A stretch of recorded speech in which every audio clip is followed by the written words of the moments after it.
Emma Schwambley, here to report to you the most current news. Today I'm here with Hannah Paneer and Teresa Alvila, experts on the teenage brain and brain development and decision making.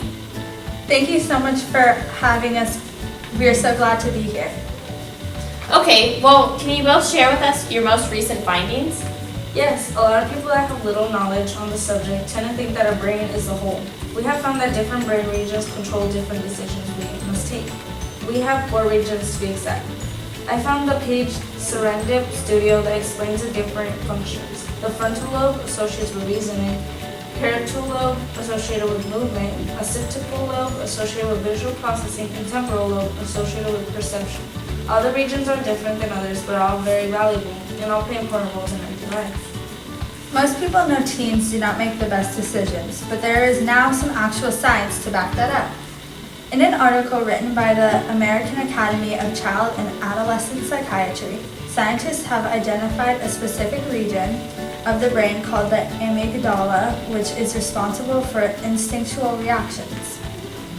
This region develops early in life. However, the frontal cortex, the area of the brain that controls reasoning and helps us think before we act, develops later in life. Another finding was on psychology.org. I was reading and I came across an interesting statement. Changes in our regional brain activity from childhood to adulthood may reflect a more efficient use of our brains as we mature. The brain goes through changes and growth as it transitions from childhood to adulthood. Different parts of the brain are helping children make decisions than the parts adults would use. These different parts of the brain make decisions teens would make more mature. As we talked about earlier, the frontal cortex and the amygdala are the 2 different parts of the brain.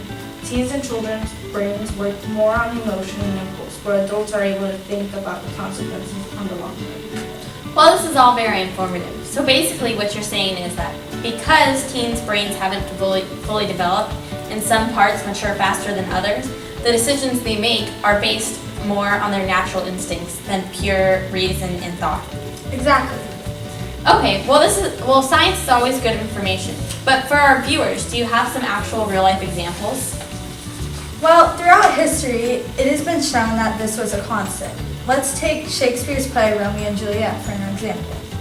Romeo and Juliet was written all the way back to 1595, where it was certain Shakespeare did not know all these science. He had just observed how impulsive teens were when making decisions and wrote about it. Take this line from Act 1, Scene 5 as an example. Go ask his name. If he be married, my grave is like to be my wedding bed. Juliet, who was only 13, says this after only seeing Romeo once. They never really had a chance to actually get to know each other, and that is vital in order to know whether you love a person or not. She claimed she was in love, but Juliet didn't even know his name. Adults would think of it as a silly to come to that conclusion. Teenagers don't see the things the way we do, and it doesn't mean they are ignorant. It means they lacked brain maturity. Oh, that is true. I remember something, and I think it was in Act 2 when Romeo actually proposes marriage. Thy proposed marriage, send word tomorrow. By one that all procedure, where and what time thou wilt perform my rite. I was shocked, and I can completely see your rationale. I understand how he was making this decision based more on the emotion of love than actual reason. Yes, another example of impulsive decision-making is in Act 3 when Romeo was put in a situation where he had to think and react fast. Romeo, way be gone, the citizens are up, and Tybalt slain. Stand not amazed, the prince will doom thee death if thou art taken. Hence be gone, away. He had made an irrational decision which had changed his life as well as Juliet's. Like most kids today making big decisions, Romeo was only thinking in the moment and not about the consequences. That moment led him to being banished from his own hometown. Teens today get disowned by their parents for wrong decisions that they had made. Also, Act 4 of this play gives examples of how adults can think through situations. If you made up your mind to kill yourself instead of marrying Count Paris, then you'll probably be willing to do something like death to solve this shameful problem. Ronald Lawrence, an older and more wiser man, is trying to explain to Juliet her reasonable thinking. Like adults in the modern world, he is trying to give her insight on how this will affect her and why it is a wrong decision. I think we all know the end of the play, right? It is sort of romantic, but we all know that type of decision is not one you should take so lightly or make so quick. Romeo searches for a poison to kill himself with. a drop of poison, such soon speeding here, as it will disperse itself through all the veins, that the life-weary taker may fall dead.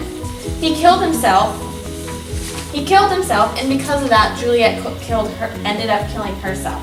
This all could have been avoided if they had more thoroughly thought through their decisions.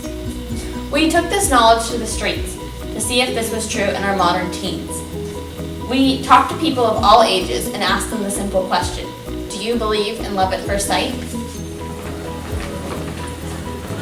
Excuse me. Yeah, do you believe in love at first sight? I mean, seriously, like, trust your gut and your first instincts. If they're attractive and they like you back, I mean, go for it. Thank you. Excuse me, miss. Yeah. Do you believe in love at first sight? I mean, I do, but with limits. I wouldn't marry someone the first time I met them. There are other factors that go into it, like if they're fun and if your personality matches theirs. Thank you. So what did you guys think of these results? It is actually very consistent. It has been proven that older people in America are in fact wiser. Results from earlier studies done by Lawrence T. White, PhD, discovered that as expected, older Americans were wiser than young and middle-aged Americans. So it is very good that the adult took some consideration using the frontal cortex when answering this question. Also, these teens' answer is very typical. Teens tend to jump into things like love without much caution.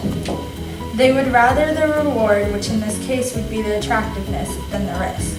A study was done by Brian Anderson, a psychologist at Johns Hopkins University, studying teens and adult brains and who is more attracted to rewards. He says, the study demonstrates that the attention of adolescents is especially drawn to rewarding information. This can explain a lot of how teens act and react in situations. Well, thank you so much for all this information. I learned so much from you and all your sources. The American Academy of Child and Adolescent Psychiatry wraps this information up perfectly. They say, teens are more likely to act on impulse, misread and misinterpret social cues and emotions, get involved in accidents of all kinds, get involved in fights, and engage in dangerous or risky behavior. I learned so much from this talk, and I hope our viewers did too. Thank you again. Ha ha ha!